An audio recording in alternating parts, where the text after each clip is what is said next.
എല്ലാവർക്കും നമസ്കാരം. എന്നും ഞാൻ കഥ പറയുകയാണല്ലോ ചെയ്യുന്നത്. അതുകൊണ്ട് ഇന്ന് എൻ്റെ കൂട്ടുകാർക്ക് ഞാനൊരു പലഹാരം, 4 മണി പലഹാരമെന്നോ രാവിലെയുള്ള ബ്രേക്ക്ഫാസ്റ്റിന് ഉപയോഗിക്കാൻ കഴിയുന്ന പലഹാരമെന്നോ നിങ്ങൾക്ക് കണക്കാക്കാം.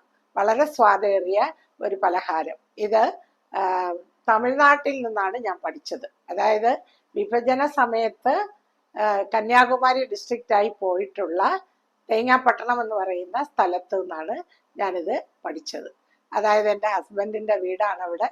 എൻ്റെ സിസ്റ്റർ ഇൻ ലോയാണ് എനിക്കിത് ഉണ്ടാക്കാൻ പറഞ്ഞു തന്നത്. ഇപ്പം ഞാനത് സ്ഥിരമായിട്ട് ഇടയ്ക്കൊക്കെ ഉണ്ടാക്കും. ഇത് വളരെ സ്വാദുള്ള നല്ലൊരു പലഹാരമാണ്. അത് ഞാൻ നിങ്ങൾക്ക് കാണിച്ചു തരാം. വാ. ആദ്യം നമ്മൾ ഇഡ്ഡലിക്കുട്ടം വെക്കുന്നു. വെച്ചിട്ട് അതിനകത്ത് ആവിയിൽ പലഹാരം പുഴുങ്ങാനുള്ള തട്ടും വയ്ക്കുന്നു. അത് കഴിഞ്ഞ് നമ്മൾ ഉഴുന്ന് അരച്ചെടുക്കുന്നു. ഉഴുന്ന് അരച്ചെടുക്കുന്നത് കട്ടിക്കാണ് അരച്ചെടുക്കുന്നത്. അധികം വെള്ളം ചേർക്കാതെ അരച്ചെടുക്കുന്നു. അതിൻ്റെ കൂടെ നമ്മൾ അരിപ്പൊടി, അതായത് അരി ഉഴുന്നും അരയ്ക്കാൻ തന്നെ ഡൊപ്പി അരിയും പച്ചരിയും കൂടെയാണ് ഞാൻ ഇടുന്നത്. അപ്പൊ ആ ഡൊപ്പി അരിയും പച്ചരിയും കുതിർന്നത് മിക്സിയിൽ പൊടിച്ചെടുത്ത പൊടിയാണ്. അപ്പൊ ആ പൊടി ഈ ഉഴുന്ന മാവിനകത്തോട്ട് ചേർക്കും.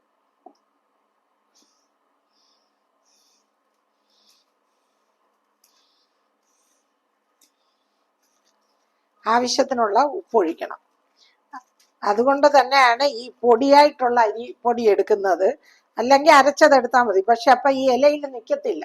അതുകൊണ്ടാണ് നമ്മൾ പൊടി മിക്സിക്കകത്ത് പൊടിച്ചെടുത്തത്.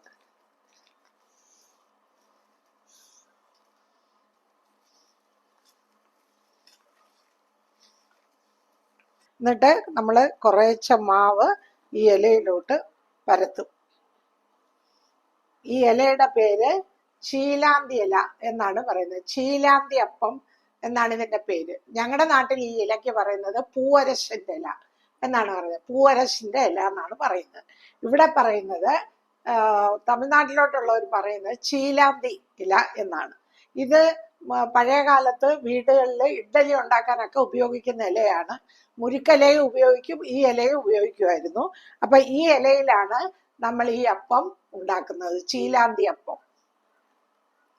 എന്നിട്ട് ഈ ഇലയില് മാവിങ്ങനെ കുറച്ചെടുത്ത് വയ്ക്കും. വച്ചിട്ട് ഈ തേങ്ങ അതിൻ്റെ നടുക്കോട്ട് വയ്ക്കും. നടുക്കോട്ട് വെച്ചിട്ട് ഇതിനെ ഇങ്ങനെ മടക്കും.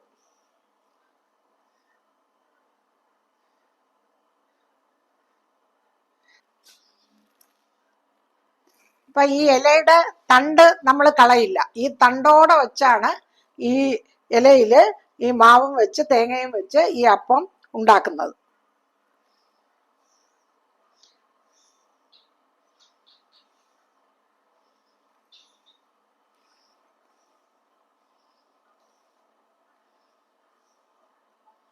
ഈ ഇല നേരത്തെ കഴുകി വൃത്തിയാക്കി തുടച്ചു വെച്ചിരിക്കുന്ന ഇലയാണ്.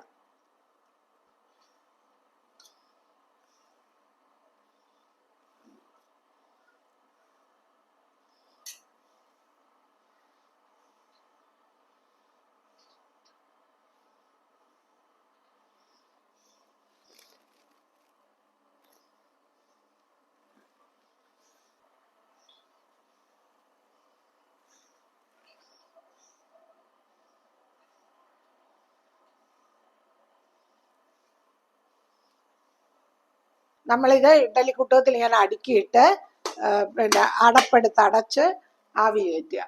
ഒരു 10 മിനിറ്റ് കഴിയുമ്പോൾ തന്നെ ഈ ചീലാന്തിയപ്പം വെന്ത് കഴിയും. വളരെ സ്വാദോട് കൂടിയ ഒരു പലഹാരമാണിത്. രാവിലെ ബ്രേക്ക്ഫാസ്റ്റിന് ഉണ്ടാക്കാം. വൈകുന്നേരം സ്നാക്കായിട്ട് കുട്ടികൾ സ്കൂളിൽ നിന്ന് വരുമ്പോൾ അവർക്ക് ചായയുടെ കൂടെ കൊടുക്കാം. രാത്രിയിൽ വേണമെങ്കിലും നമുക്കത് കഴിക്കാം എന്നുള്ളതാണ്. അരിയും ഉഴുന്നും തേങ്ങയും ഉപ്പുമാണ് അതിൻ്റെ അകത്തെ ഇൻഗ്രീഡിയൻസ്. നമ്മുടെ ചീലാന്തി അപ്പം റെഡി ആയിട്ടുണ്ട്.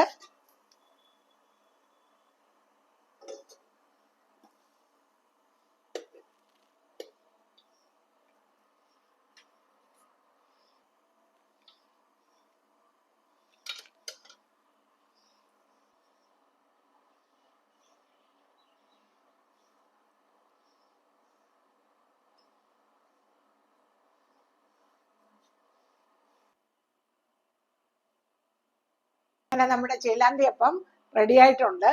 ഇനി ഇതുപോലെ സ്പെഷ്യലായിട്ടുള്ള പലഹാരങ്ങളുടെ റെസിപ്പിയുമായിട്ട് ഞാൻ വരും. നന്ദി, നമസ്കാരം.